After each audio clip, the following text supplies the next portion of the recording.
Her family kept saying, "We miss your ex. He was so much better for our daughter." I smiled and said, "I understand." Then, I ended the relationship and sent her back to her perfect ex. Their desperate calls started when he refused to take her back. "I'm pregnant."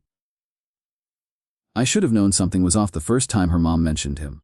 We were barely a few months into our relationship when it started. Subtle comments here and there. "Oh, Daniel always used to carve the turkey so well. Are you sure you're doing that right?" Her mom asked one Thanksgiving, watching me with an intensity that had nothing to do with carving skills. I shrugged it off, focused on cutting the bird in front of me. But that comment stuck. Her mom wasn't the only one. Every family gathering, her ex, Daniel, was somehow woven into the conversation, like some ghost that hovered over us all. He was always the standard, the unreachable bar that I could never quite clear. But it wasn't just her mom. Her dad asked about my career, and of course, he couldn't help but mention that Daniel had made partner at his firm by 28. "I'm 31, a civil engineer, good job, solid career, good salary, but I wasn't a partner. And that was apparently a problem?" I smiled and answered him, but the discomfort in my chest was hard to ignore. I was doing well for myself. But compared to Daniel, I wasn't enough. It wasn't even just the adults. Her younger brother, freshly home from college, piped up one night, "So, what do you drive again?" Daniel had a Tesla. It wasn't a question, more like an observation. A comparison. I drove a Honda Accord. Nothing flashy, nothing special. Just reliable. And there it was again. Daniel had a Tesla. I forced a smile, but my insides churned. Her brother wasn't the only one. Her aunt, that one who always had an opinion about everything, pulled me aside one evening as I helped with the dishes. "You seem like a nice guy," she started, her voice tinged with the heavy scent of wine. "But Daniel, well, he was just so much better for her, more cultured, you know. He took her to opera, fancy restaurants. Do you even own a suit?" I stared at her.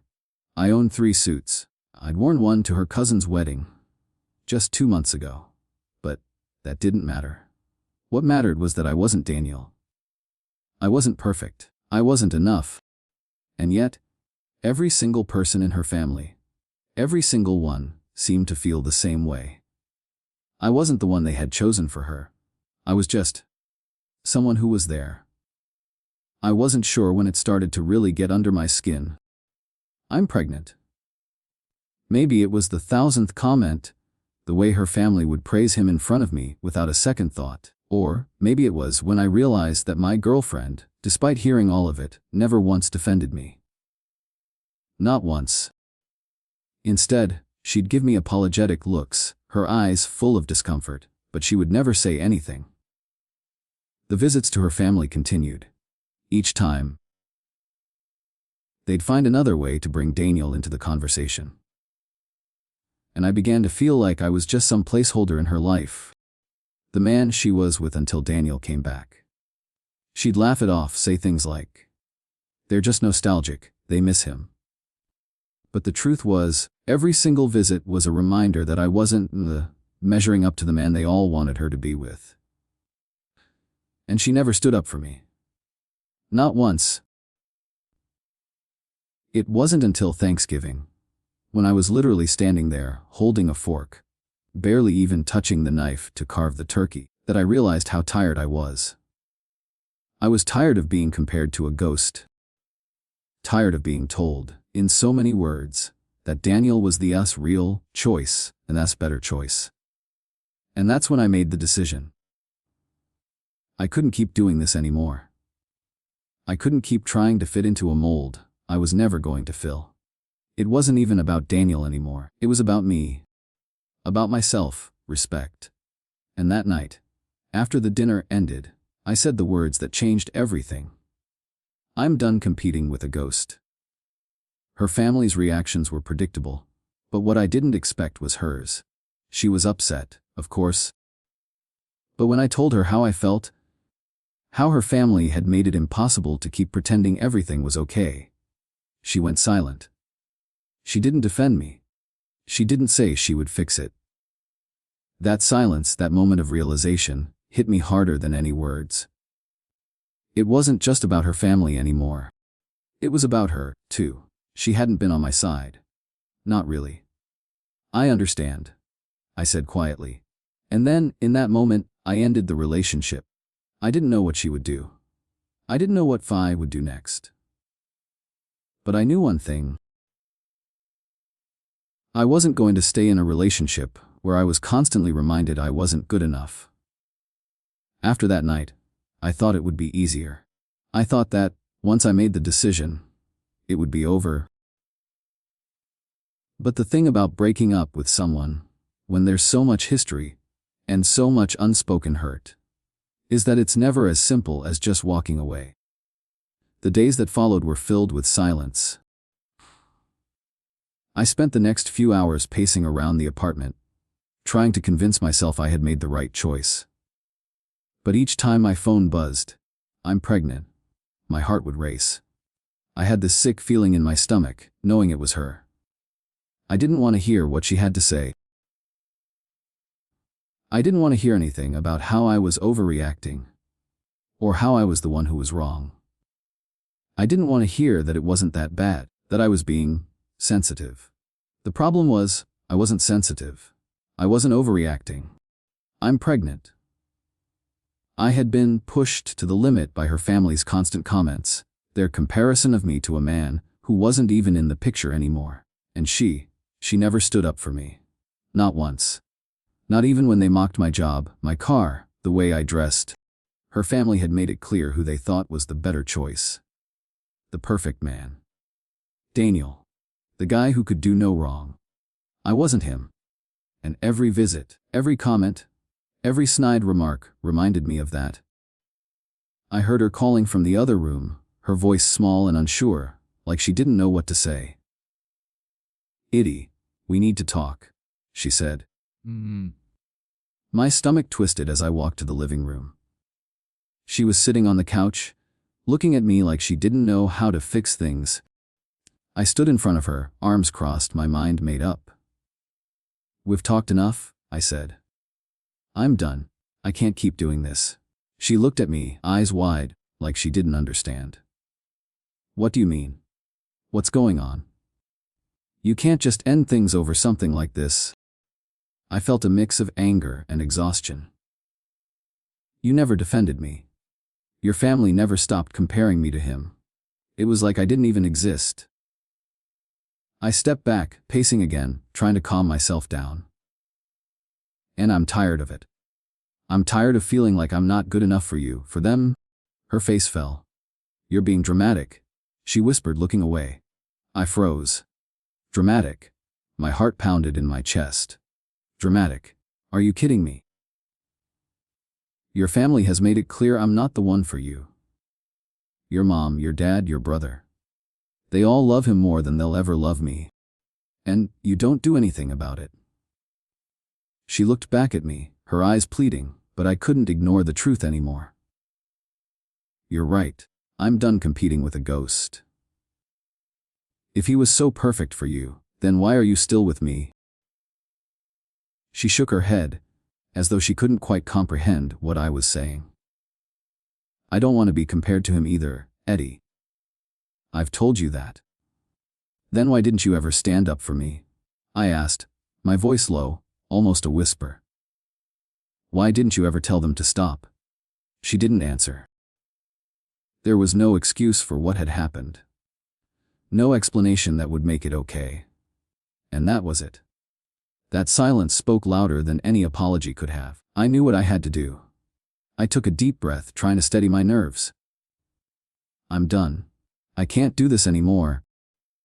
I'm not going to stay in a relationship where I'm constantly compared to someone else. You either stand up to your family, or this is over." The words hung in the air between us, heavy and final. She didn't speak at first. I could see her trying to process everything, trying to figure out a way to make it all okay again. But it was too late. Is this it then? She finally asked, voice trembling. Are we really over? I nodded, my chest tight. I can't keep living like this. You've made your choice. And I'm done being second to a memory. She stared at me, her face pale, eyes wide. Then she got up, walked past me, and grabbed her phone. I didn't stop her. I didn't stop her when she walked into the other room, and I didn't stop her when she made the call. It wasn't until I heard her side of the conversation that I realized how far gone this really was. She had called him. Her ex. I listened, frozen in place, unable to move. She asked him if he was still seeing someone. The pause on the other end felt like an eternity. Then she asked, "Is it serious?" Another long pause, and then she quietly asked, "What do you mean, you're engaged?" I heard her voice falter. Her confidence, the one I thought I'd once seen in her, vanished. "Okay. I understand," she said. And that was it. He had moved on. He was getting married. And she was still holding on to a past she couldn't let go of. I stood there, numb, as she walked back into the room, her face pale, the phone still in her hand. "He's engaged," she whispered. "He's getting married." I nodded. "I know." Her eyes filled with tears, but I wasn't moved. I couldn't be. I had already made my choice. And I wasn't going back. I turned away, grabbing my keys, heading for the door. If he's what you wanted all along, then go. He's available now. He's moved on. She cried out behind me, but I didn't look back. I couldn't. The days after I ended things felt like a blur. I moved through the motions, but it all seemed so distant. Like I was watching someone else live my life. There were no calls, no texts, no attempts to reach out. At least not from her. I should have been relieved. I should have been celebrating my freedom. But instead, there was this hollow emptiness inside me. I'd never been a fan of conflict. Growing up, I learned to avoid confrontation. I'd always been the one to keep the peace, to let things slide even when they bothered me. But this was different. I wasn't just letting things slide anymore.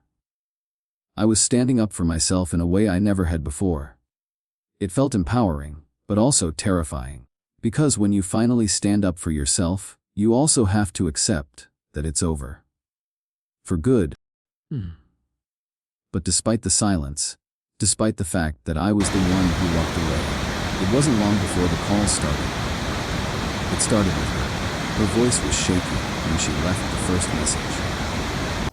"Eddie, please. I need to talk. Can we just meet? I don't understand what's happening." I didn't listen to it all the way through. I didn't need to. I could already hear what she was saying without the words. She was trying to fix it. She was trying to get me to come back. I ignored the message. A few days later, there was another one. This time, she was more insistent. "I miss you. I miss us. I know my family was wrong. I should have stood up for you. Please, Eddie, don't do this." But it wasn't just her. Her family started calling too. Each message more desperate than the last. Her mom called first, leaving a voicemail that sounded almost like she was in tears. "Eddie, you're a good man. Please, don't let her go. We know we made mistakes, but you're the right one for her. Please, talk to her. She needs you." Then, her dad called.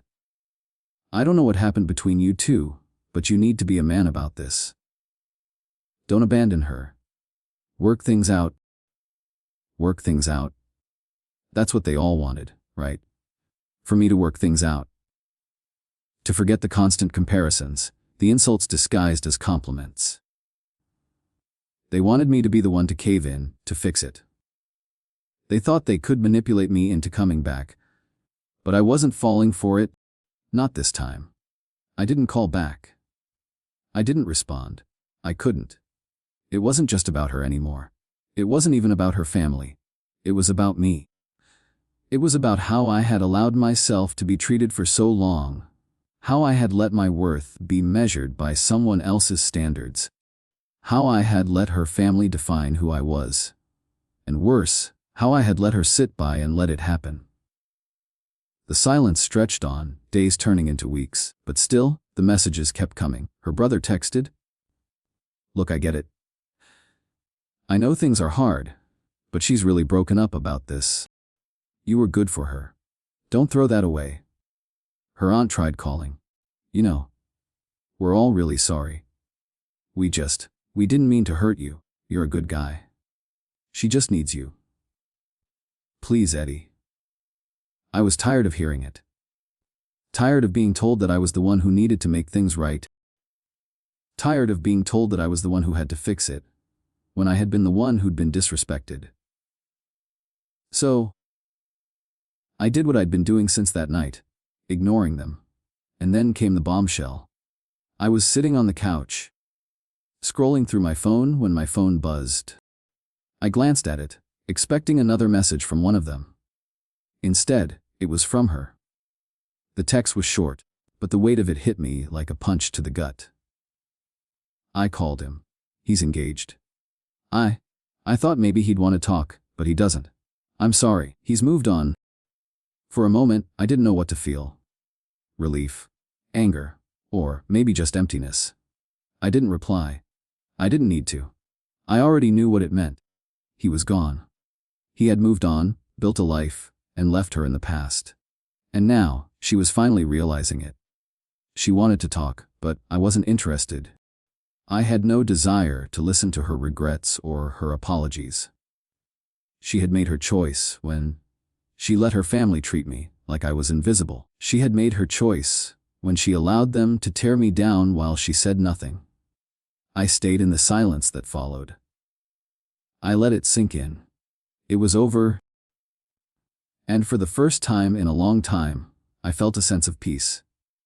It wasn't the peace I had expected. There was no grand closure, no heartfelt apologies, no dramatic final words. It was just a quiet realization that sometimes, walking away was the only thing left to do. I moved on. I began to focus on myself, my work, my life, my goals. There was no more room for guilt or confusion. It was over. And for the first time, that felt like enough. I thought I was done. I thought I had made my peace. But then, just when I felt like the quiet was starting to settle in, the calls started again. It started with her. A few days after the message about her ex being engaged, she left me another voicemail. This one was different. Her voice was shaky, almost pleading, but there was something else there, something that felt like desperation. "Eddie, please, I know I messed up. I know I should have stood up for you. I don't know what I was thinking. Can we just talk? I need to explain." I didn't listen to the rest. I couldn't. The last thing I wanted to do was listen to her try to explain away everything that had happened. All the years of silence, the constant comparisons to a man who wasn't even in the picture anymore. I had given her the chance to stand up for me. She hadn't. A few days went by. Her number kept flashing on my phone. I blocked it. Her mom called next. The message she left was calm, but the undertone was clear. "Eddie, we know we've made mistakes. We love you, and we love her. Please don't let this go on like this. You're family now. Don't walk away from her." Her words hit harder than I expected. Family. She used that word like it was a reason to stay. Like I should ignore everything that had happened, all the ways they had treated me, because of some sense of obligation. But I couldn't. They weren't family to me. Not after everything. I didn't respond to that one either. But it wasn't just her family. Her friends began reaching out. One of them texted me, "I know you're upset, but she's really struggling.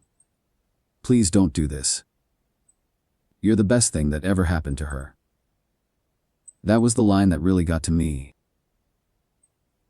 Because part of me wanted to believe it. Part of me wanted to believe that I was worth it. But deep down, I knew better. I had been the best thing for her. Sure, but she hadn't been the best for me. If she had been, she would have stood up for me. She would have said something when her family tore me down. Instead, she stayed silent. And that silence had cost us everything. I didn't respond to her friend either. The days passed. I kept my distance, kept to myself. I focused on work, on getting through the day. But every once in a while, her voice would echo in my mind. The guilt would creep in. Maybe I had been too harsh. Maybe I had overreacted. But I couldn't shake the truth. I had been disrespected over and over again. And no amount of apologies or explanations would change that. Then, 2 weeks later, her mom showed up at my door. I didn't expect her to be so bold. I figured after all the calls, they'd finally give up. But no.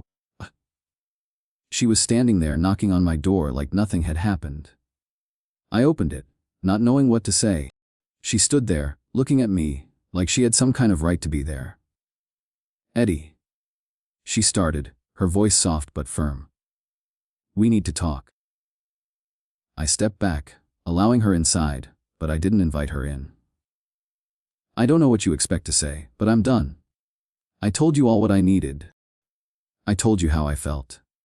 Nothing changes that." She sighed, sitting down on the couch without asking. "I know you're hurt, but you need to understand, this isn't just about her. This is about all of us. We care about you, Eddie. You've been a part of our lives for so long. Please, don't walk away from her." I stared at her. I couldn't believe what I was hearing. It wasn't just about her, she said. But that's all it had ever been. Her family had been more involved in our relationship than anyone should be. They'd pulled me apart piece by piece, comparing me to Daniel like he was some kind of gold standard, and I'd let them. I had let them chip away at my self-worth, and now they wanted me to come back and fix everything like it never happened. "No," I said, my voice firm. "I'm not coming back. You don't get to tell me to forget what happened. You don't get to tell me it's okay when I've been disrespected for over a year. I'm not doing this anymore." Her eyes filled with tears. "Please, Eddie, I know we've made mistakes. We were wrong. But you can fix this. She needs you. We all need you." I shook my head. "No. You had your chance. She had her chance. And she chose to let me be torn apart by all of you, time and time again. I can't do it anymore." She stood up, her hands trembling. "Please, just think about it. You're the best thing that's ever happened to her. You're the only one who truly cared. Don't give up on her." "I'm not giving up on her. I'm giving up on this," I said, gesturing to the space between us. "I'm done with being compared to someone else. Done with being second choice." She made her decision. And so did I. She stared at me for a long time, like she was hoping I'd change my mind. But I wasn't going to. Not this time. Her shoulders slumped as she turned to leave. "You'll regret this," she said quietly, her voice breaking. "She loves you." "I know," I said softly. "But love without respect isn't real love." She didn't answer, just walked out of the door, leaving me alone with my thoughts once again. As the door clicked shut behind her, I felt the finality of it all. There was no going back. And for the first time in a long time, I felt free. The silence that followed her departure was louder than anything I'd heard in a long time. It felt like the world had shifted. And for the first time in months, I could hear my own thoughts clearly. I didn't have to wonder if I was good enough, if I had made the right choice. I knew. The weight of it, the relief, was palpable. But the silence didn't last long. The first message came 2 days later from her. "Eddie, please. I can't believe this is happening. I don't know how to fix this, but I'm sorry. I should have done so much more. Please, just talk to me." I read the message, but I didn't respond. I couldn't. I had already made my decision. I couldn't go back. And I didn't want to, but then came the next call. This time it was her mom again. The tone was different, more desperate. "Eddie, please. This is tearing her apart. She's barely sleeping. She's crying all the time. You have to understand, she needs you. I sat there, staring at the screen, the message playing out in front of me. They all thought I was the one who needed convincing. But I wasn't the one who needed fixing. I wasn't the one who had ignored the signs, ignored the constant disrespect.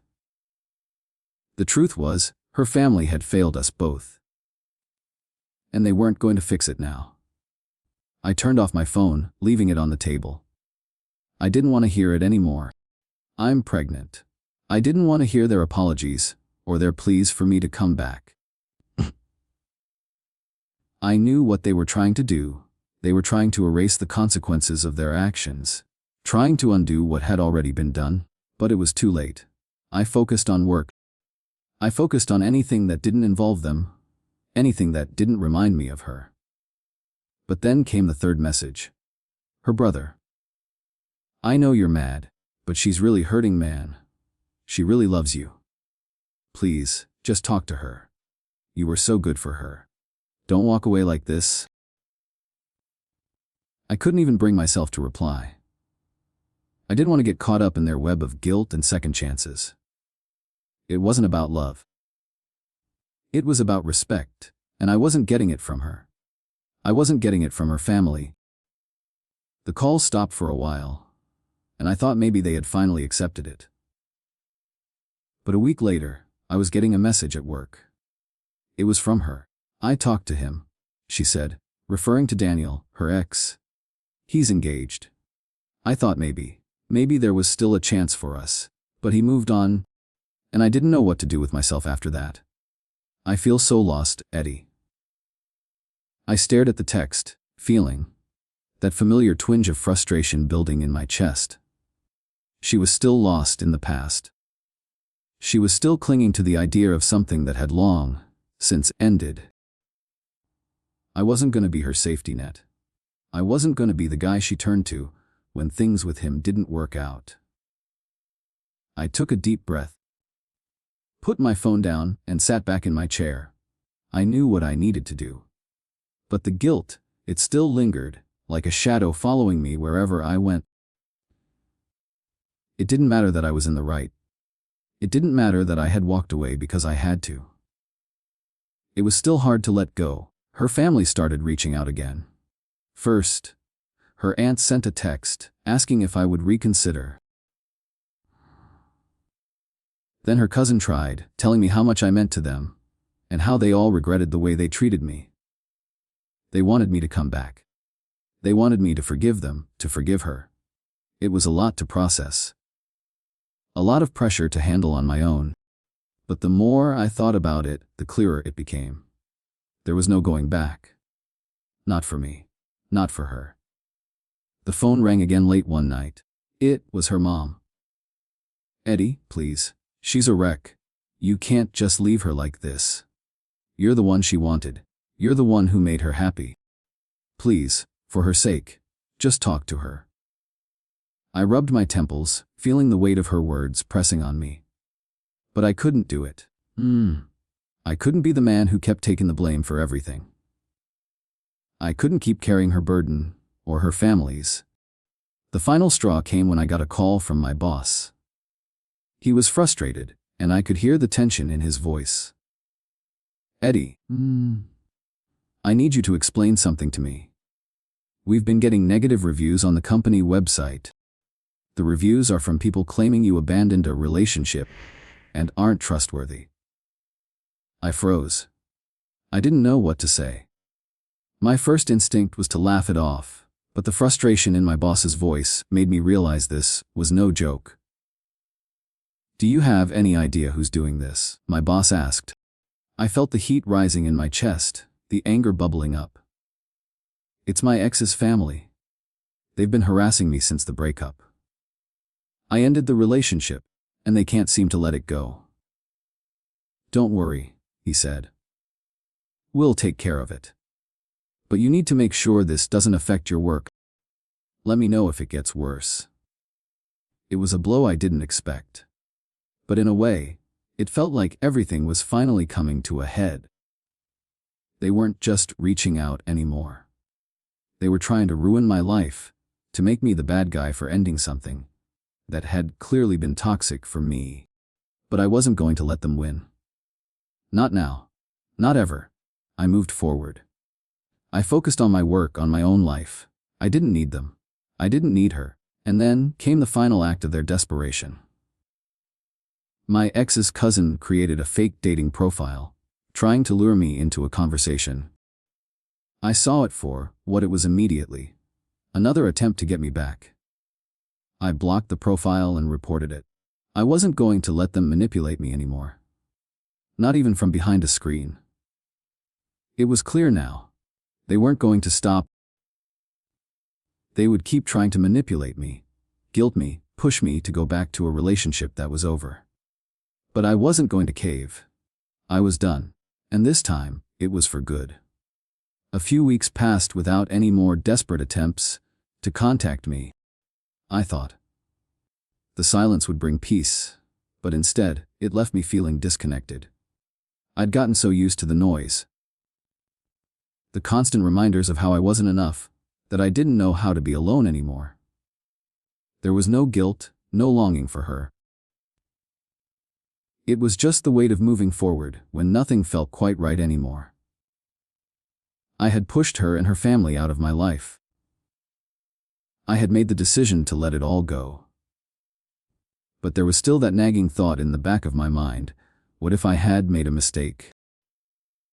It was a Sunday afternoon when I ran into her.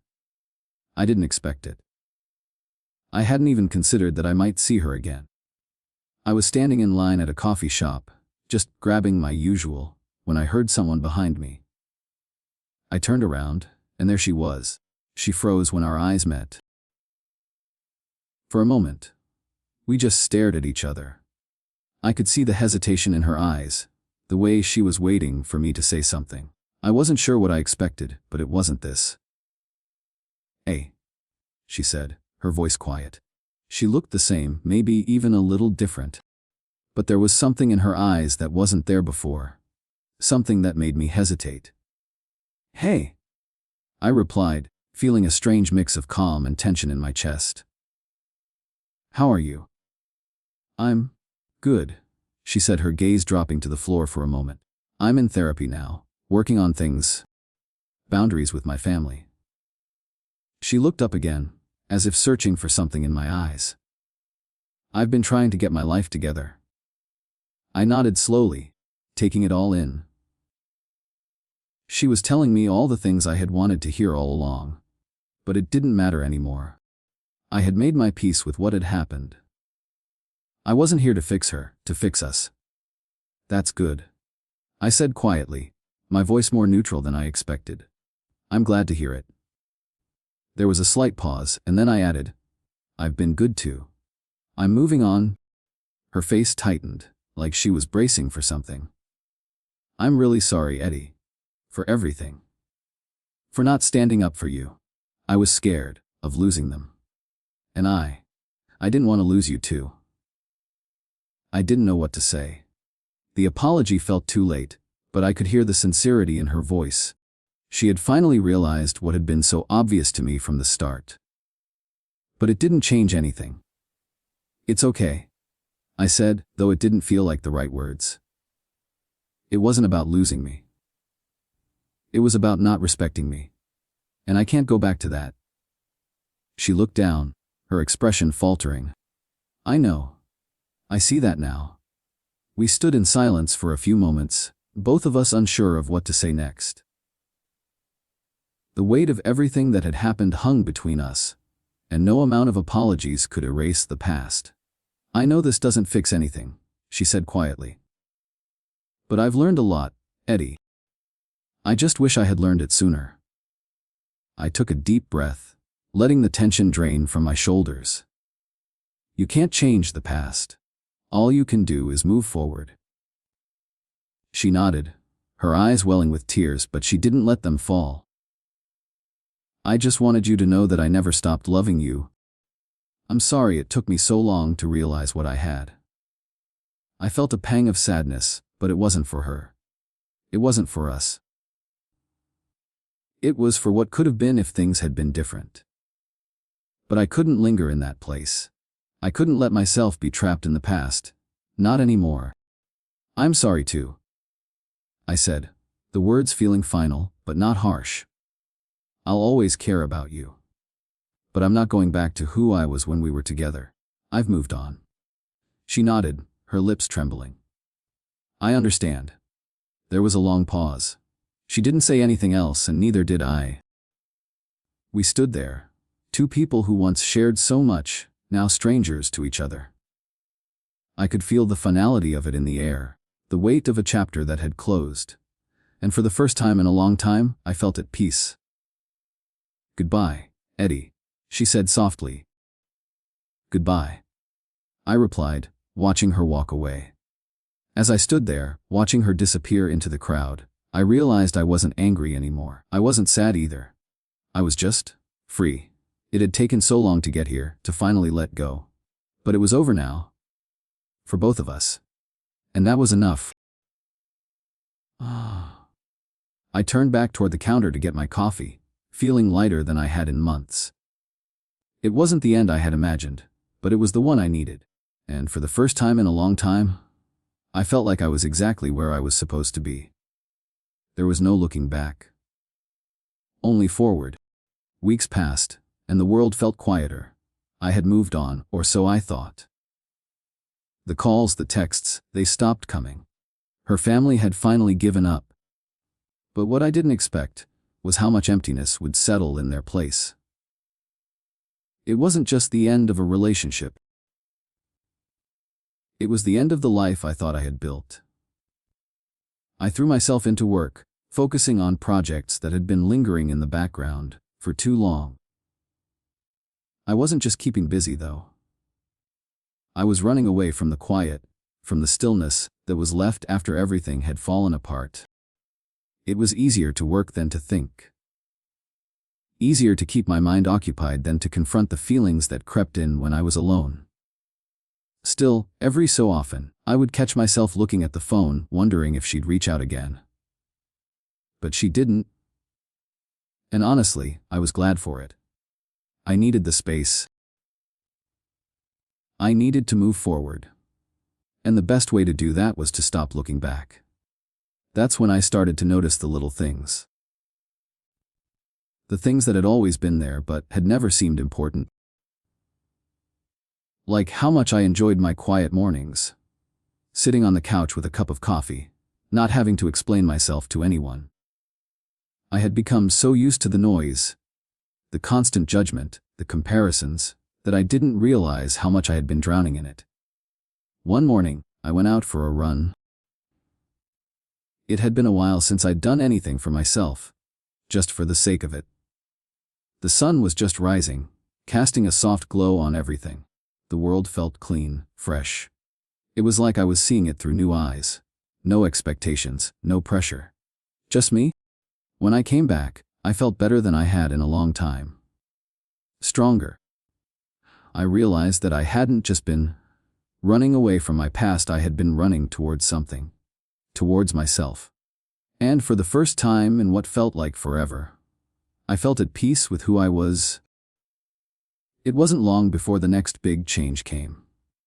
I'd been seeing someone casually for a few weeks, someone I met through work.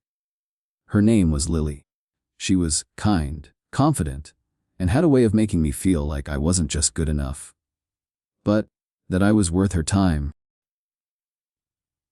It was the first time in a long time I had felt seen for who I really was, not who I was in comparison to someone else. Lily wasn't interested in playing games or trying to fix me. She didn't need to. She accepted me, flaws and all, just as I was. And that was more than enough. We spent weekends exploring the city, getting to know each other at our own pace. There was no rush, no expectations. Just genuine connection. It was a breath of fresh air after everything that had happened.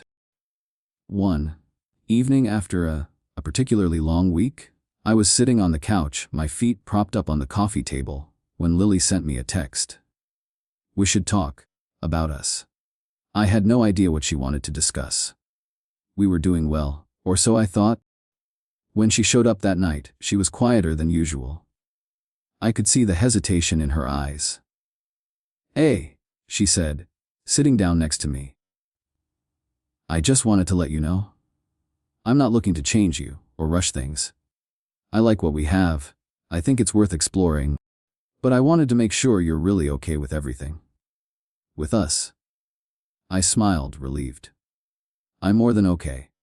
I'm really happy with how things are going. You make me feel like I don't have to explain myself. You just get me, you know." She nodded, a soft smile spreading across her face. "Good. Because I think you deserve someone who sees you for who you really are. Not for who someone else thought you should be." Her words hit me harder than I expected. They weren't just about us, they were about everything. About all the times I had been told I wasn't enough, about the people who never bothered to see me for who I really was. And here, in this moment, I was with someone who didn't need to compare me to anyone. She saw me, and that was all I had ever needed. We talked for hours that night, sharing thoughts, memories, and hopes for the future. It wasn't rushed or forced, it was just real. The way it should have always been. As the weeks passed, I began to realize something important.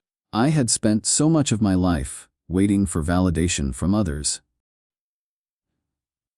For someone to tell me I was worthy, for someone to see me as enough. But what I had learned was that I didn't need anyone's approval. Not anymore. I was enough. And the more I embraced that truth, the more I found myself letting go of the past. The more I let go, the more space there was for new things to come into my life. I was no longer waiting for someone to fix me or make me feel like I mattered. I had already done that for myself. And for the first time in years, I felt truly free, free from the comparisons, free from the expectations, free to just be myself. There was no more second guessing. No more wondering if I had made the right choice. The right choice was the one I had made for myself, all along. And I was starting to believe that it wasn't the end of the story. It was just the beginning of something better. It had been almost 4 months since I ended things with her, and life had moved on. My world was quieter now, less complicated. I had grown used to the peace that had settled into my days. I was spending more time with people who saw me for who I was, not who I wasn't. I had stopped waiting for things to fall into place, because for the first time in a long time, they already had. I had moved into a new apartment, a nicer place in a quieter neighborhood. I found that I could breathe better here. The space was mine, not filled with reminders of things I had left behind. It was a fresh start. Work was steady. I had a promotion on the horizon. And, most importantly, I was seeing someone new. Her name was Lily, and things were going well between us. She was different from anyone I'd ever dated. She made me feel valued, appreciated, and most importantly, she never compared me to anyone else. There were no ghosts of exes in the background, no family members making me feel like I didn't measure up. I was finally experiencing the kind of relationship I had always hoped for, where I didn't have to prove myself constantly. I didn't have to fight for a place at the table. I just belonged. But that didn't mean I had forgotten. No, I still thought about her sometimes. About the relationship we had. About the mistakes we both made. It wasn't the love we had that lingered, though. It was the lessons. I had learned how to value myself. How to walk away when I wasn't being treated with respect. And as much as I had cared for her, I realized I had cared more about the idea of her. The idea of a life we could have built together, than the reality of it. Then, one day, out of nowhere, I got a message from her best friend. I didn't know what to expect when I saw her name pop up on my screen. But I opened it anyway. "Hey Eddie. I know you probably don't want to hear from me, but I wanted to let you know. She's been doing better. She's in therapy. She's working on setting boundaries with her family. She's trying, Eddie. She really is.